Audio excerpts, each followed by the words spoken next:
There was once a young huntsman who went into the forest to lie in wait. He had a fresh and joyous heart, and as he was going thither, whistling upon a leaf, an ugly old crone came up, who spoke to him and said, "Good day, dear huntsman. Truly you are merry and contented, but I am suffering from hunger and thirst. Do give me an alms." The huntsman took pity on the poor old creature, felt in his pocket, and gave her what he could afford. He was then about to go further, but the old woman stopped him and said, "Listen, dear huntsman, to what I tell you. I will make you a present in return for your good heart. Go on your way now, but in a little while you will come to a tree whereon 9 birds are sitting, which have a cloak in their claws, and are fighting for it. Take your gun and shoot into the midst of them. They will let the cloak fall down to you, but one of the birds will be hurt and will drop down dead. Carry away the cloak. It is a wishing cloak. When you throw it over your shoulders, you only have to wish to be in a certain place, and you will be there in the twinkling of an eye. Take out the heart of the dead bird and swallow it whole, and every morning early when you get up, you will find a gold piece under your pillow." The huntsman thanked the wise woman and thought to himself, "Those are fine things that she has promised me, if all does but come true." And verily, when he had walked about 100 paces, he heard in the branches above him such a screaming and twittering that he looked up and saw there a swarm of birds, who were tearing a piece of cloth about with their beaks and claws, and tugging and fighting as if each wanted to have it all to himself. "Well," said the huntsman, "this is amazing. It has really come to pass just as the old crone foretold." And he took the gun from his shoulder, aimed, and fired right into the midst of them, so that the feathers flew about. The birds instantly took to flight with loud outcries, but one dropped down dead, and the cloak fell at the same time. Then the huntsman did as the old woman had directed him, cut open the bird, sought the heart, swallowed it down, and took the cloak home with him.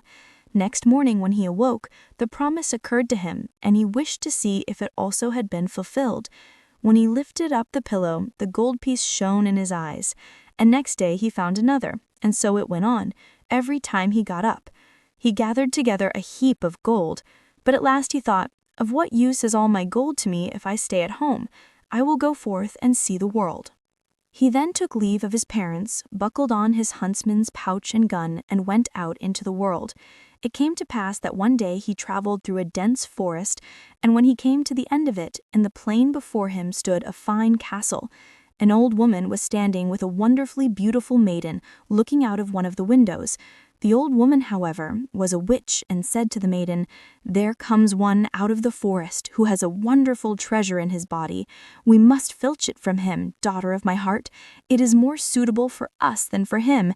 He has a bird's heart about him, by means of which a gold piece lies every morning under his pillow." She told her what she was to do to get it, and what part she had to play, and finally threatened her and said, with angry eyes, "And if you do not attend to what I say, it will be the worse for you." Now when the huntsman came nearer, he noticed the maiden and said to himself, "I have traveled about for such a long time. I will take a rest for once and enter that beautiful castle. I have certainly money enough." Nevertheless, the real reason was that he had caught sight of the beautiful picture. He entered the house and was well received and courteously entertained. Before long he was so much in love with the young witch that he no longer thought of anything else, and only saw things as she saw them and liked to do what she desired. The old woman then said, "Now we must have the bird's heart. He will never miss it." She brewed a potion, and when it was ready, poured it into a goblet and gave it to the maiden, who was to present it to the huntsman. She did so, saying, "Now, my dearest, drink to me." So he took the goblet, and when he had swallowed the draught, he brought up the heart of the bird. The girl had to take it away secretly and swallow it herself, for the old woman would have it so. Thenceforward he found no other gold piece under his pillow, but he and the girl loved so much that they thought of nothing else but one another. More gold under his pillow, but it lay instead under that of the maiden, from whence the old woman fetched it away every morning. But he was so much in love and so befooled that he thought of nothing else but of passing his time with the girl. Then the old witch said, "We have the bird's heart, but we must also take the wishing cloak away from him." The girl answered, "We will leave him that, he has lost his wealth." The old woman was angry and said, "Such a mantle is a wonderful thing and is seldom to be found in this world. I must and will have it." She gave the girl several blows and said that if she did not obey, it should fare ill with her. So she did the old woman's bidding, placed herself at the window, and looked on the distant country as if she were very sorrowful. The huntsman asked, "Why do you stand there so sorrowfully?" "Ah, my beloved," was her answer, "over yonder lies the garnet mountain where the precious stones grow. I long for them so much that when I think of them I feel quite sad, but who can get them? Only the birds, they fly and can reach them, but a man never." "Have you nothing else to complain of?" said the huntsman. "I will soon remove that burden from your heart." With that he drew her under his mantle, wished himself on the garnet mountain, and in the twinkling of an eye they were sitting on it together. Precious stones were glistening on every side so that it was a joy to see them, and together they gathered the finest and costliest of them. Now the old woman had, through her sorceries, contrived that the eyes of the huntsman should become heavy. He said to the maiden, "We will sit down and rest a while. I am so tired that I can no longer stand on my feet." Then they sat down, and he laid his head in her lap and fell asleep. When he was asleep, she unfastened the mantle from his shoulders and wrapped herself in it, picked up the garnet and stones, and wished herself back at home with them. But when the huntsman had slept his fill and awoke and perceived that his sweetheart had betrayed him and left him alone on the wild mountain, he said, "Oh, what treachery there is in the world," and sat down there in trouble and sorrow, not knowing what to do.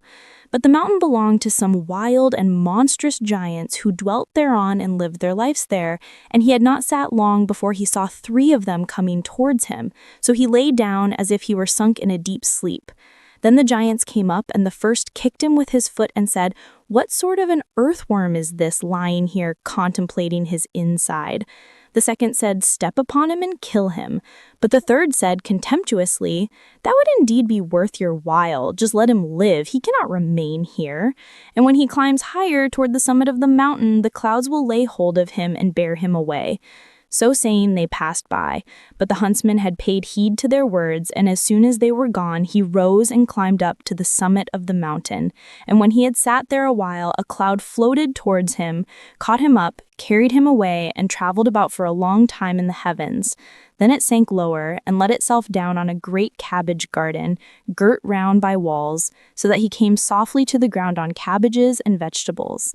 Then the huntsman looked about him and said, "If I had but something to eat, I am so hungry, and to proceed on my way from here will be difficult. I see here neither apples nor pears nor any other sort of fruit, everywhere nothing but cabbages." But at length he thought, "At a pinch, I can eat some of the leaves. They do not taste particularly good, but they will refresh me." With that he picked himself out a fine head of cabbage and ate it, but scarcely had he swallowed a couple of mouthfuls than he felt very strange and quite different. 4 legs grew on him, a thick head and 2 long ears, and he saw with horror that he was changed into an ass. Still, as his hunger increased every minute, and as the juicy leaves were suitable to his present nature, he went on eating with great zest. At last he arrived at a different kind of cabbage, but as soon as he had swallowed it, he again felt a change and resumed his former human shape. Then the huntsman lay down and slept off his fatigue. When he awoke next morning, he broke off 1 head of the bad cabbages and another of the good ones, and thought to himself, "This shall help me to get my own again and punish treachery." Then he took the cabbages with him, climbed over the wall, and went forth to look for the castle of his sweetheart. After wandering about for a couple of days, he was lucky enough to find it again. He dyed his face brown so that his own mother would not have known him, and begged for shelter. "I am so tired," said he, "that I can go no further." The witch asked, "Who are you, countryman, and what is your business?" "I am a king's messenger, and was sent out to seek the most delicious salad which grows beneath the sun. I have even been so fortunate as to find it, and am carrying it about with me. But the heat of the sun is so intense that the delicate cabbage threatens to wither, and I do not know if I can carry it any further." When the old woman heard of the exquisite salad, she was greedy and said, "Dear countryman, let me just try this wonderful salad." "Why not?" answered he. "I have brought 2 heads with me, and I will give you one of them." And he opened his pouch and handed her the bad cabbage. The witch suspected nothing amiss, and her mouth watered so for this new dish that she herself went into the kitchen and dressed it.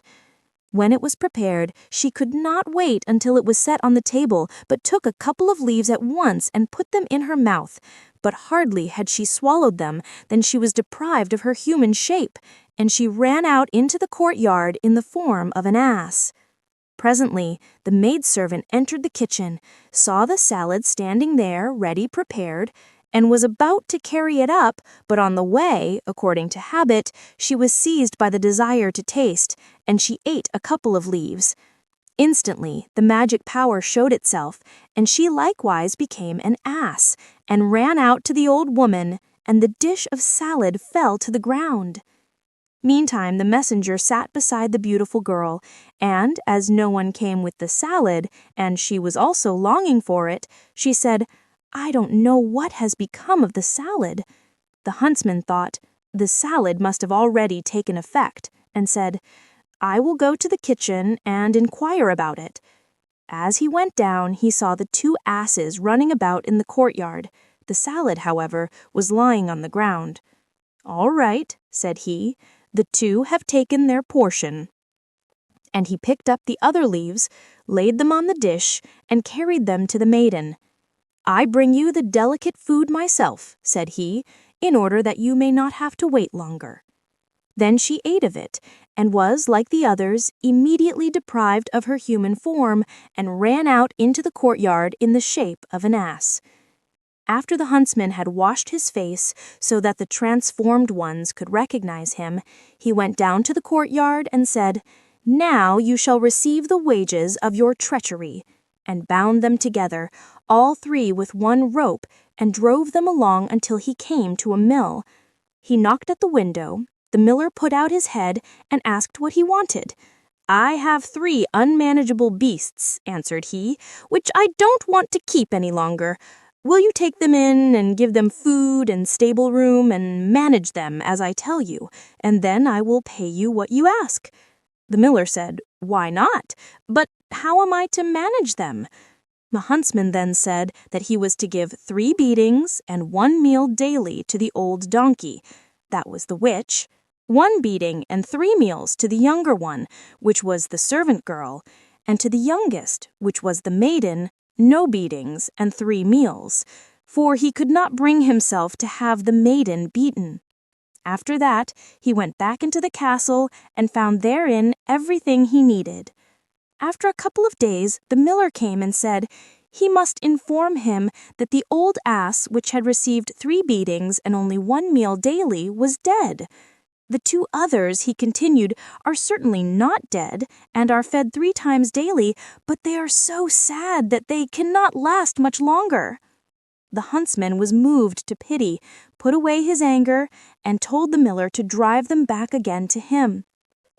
And when they came, he gave them some of the good salad so that they became human again. The beautiful girl fell on her knees before him and said, "Ah, my beloved, forgive me for the evil I have done you. My mother drove me to it. It was done against my will, for I love you dearly. Your wishing cloak hangs in a cupboard, and as for the bird's heart, I will take a vomiting potion." But he thought otherwise, and said, "Keep it." "All the same, for I will take you for my true wife." So the wedding was celebrated, and they lived happily together until their death.